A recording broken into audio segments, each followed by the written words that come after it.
Bonjour à tous les supporters, j'espère que vous allez bien. C'est Fabien et aujourd'hui on va faire un podcast qui va résumer les championnats du monde junior qui se sont déroulés cette semaine à Tallinn en Estonie.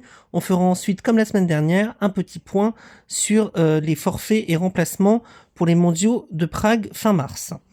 Je vous rappelle que si vous voulez suivre l'activité du club et nous soutenir, vous avez nos réseaux sociaux, la page Facebook Patinage, la page Instagram Club Supporter du Patinage, notre site internet, l'application pour les adhérents. Vous pouvez également adhérer au club en remplissant les formulaires qui sont sur ces réseaux ou nous contacter par mail pour plus de renseignements.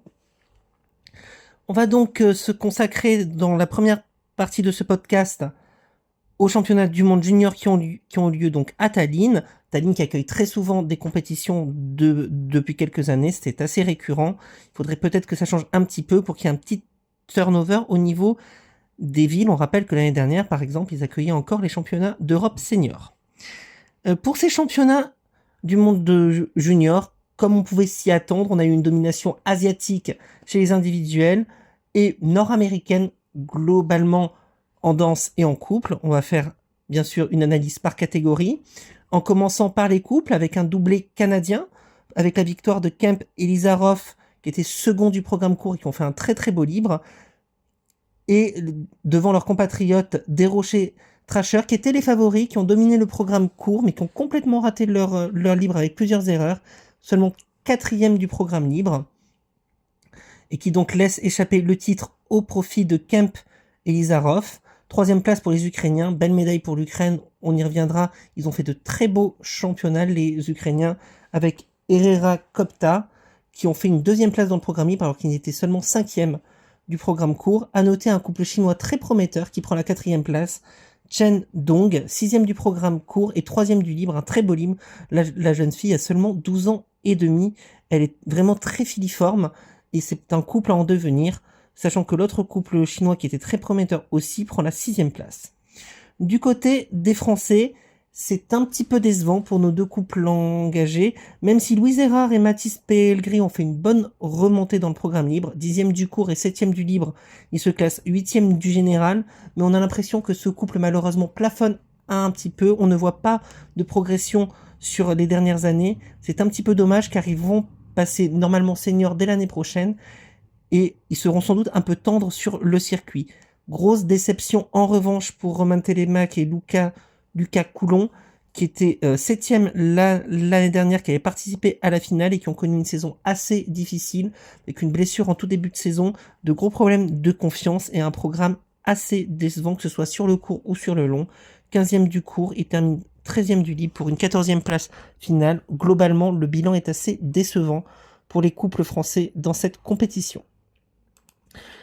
On va passer aux garçons avec, comme on pouvait s'y attendre, un match Japon-Corée sur ce programme libre, avec un duel qui était attendu entre Ryo Nakata et Minkyu Seo, duel qui a parfaitement tenu ses promesses dès le programme court, avec une victoire de Nakata devant le coréen avec 200 fautes.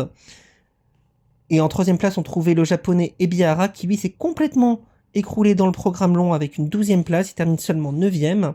La 3e place est prise par l'autre japonais Nishino, avec une 2e place dans le programme libre, un très très beau programme.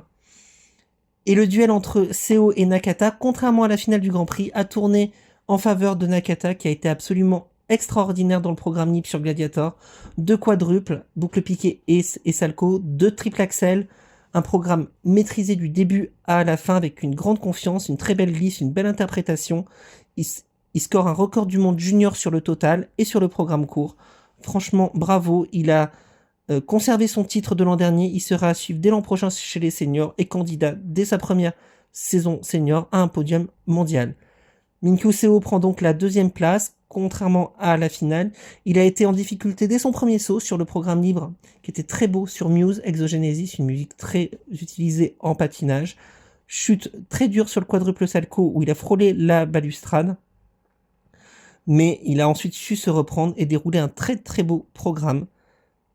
On peut noter globalement que Coréens et Japonais dominent cette catégorie avec également les Américains, puisqu'il y a la 4e place de Jacob Sanchez pour les Américains et la 6e place de Kazaneki, entraîné par les parents d'Ilya Malinine et qui d'ailleurs a le même style de patinage, qui prend la 6e place après un très beau libre. Du côté des Français, c'est une très grosse déception car notre seul représentant, Jean Médard, a complètement raté son programme court. Il termine 41e, il ne se qualifie donc pas pour le programme libre. Jean Médard qui va abandonner la compétition individuelle pour la saison prochaine afin de se consacrer au couple artistique et qui donc n'a pas pu apporter de nouveaux quotas à l'équipe de France. J'ai eu pas mal de questions sur pourquoi c'est Jean Médard qui avait été envoyé à ces mondiaux juniors, tout simplement car il y a des minima techniques à réaliser pour se qualifier, et seul Jean les avait réalisés sur son premier Grand Prix junior de la saison à Riga. C'est donc pour cette raison qu'il a été sélectionné, qu'il n'y avait pas d'autres sélectionnés possibles pour l'équipe de France junior masculine. On passe aux filles avec une domination, là encore, des japonaises qui font première et troisième.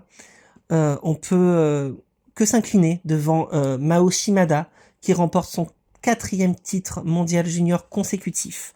C'est assez rare, c'est inédit même à ce niveau. Elle a choisi de rester junior autant qu'elle le pouvait pour pouvoir continuer à faire ses armes sur le circuit.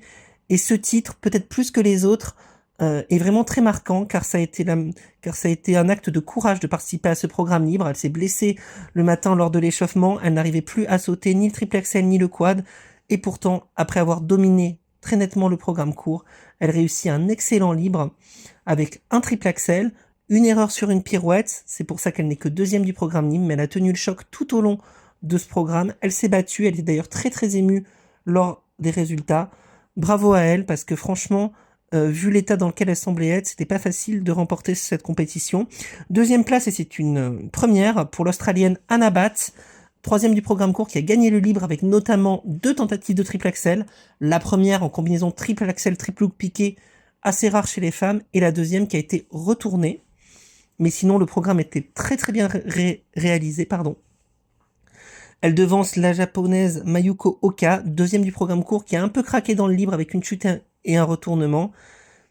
Elle devance de justesse l'israélienne Sofia Shifrin au pied du podium, mais 3e du programme libre, avec notamment une très belle interprétation, très émouvante et un sans faute sur la liste de Schindler.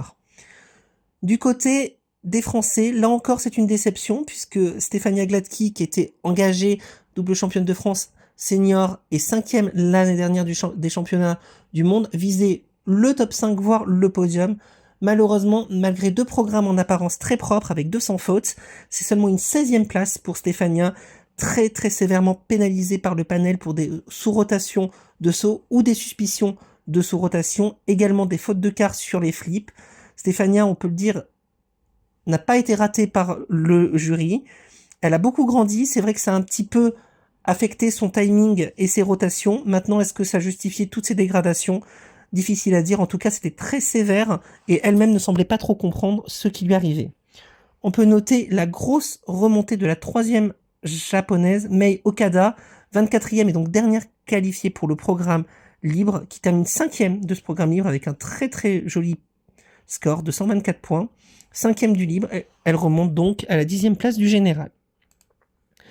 En ce qui concerne la danse, eh bien encore une fois, c'est la catégorie phare de la France, la catégorie qui sauve un petit peu le bilan, pourrait-on dire, de cette équipe de France, puisque les 2 couples français ont réussi à se placer dans le top 5, avec une très belle médaille d'argent pour Ambre Perrier-Gianesini et Samuel Blanc-Clapperman, qui était même un petit peu déçu après le programme libre, où il y a eu une légère hésitation de Samuel sur le twizzle. Néanmoins, ils prennent une médaille bien méritée. Comme en finale du Grand Prix, ils sont devancés par les Américains Aboyan Vezelukin, qui eux ont dominé et le court et le long.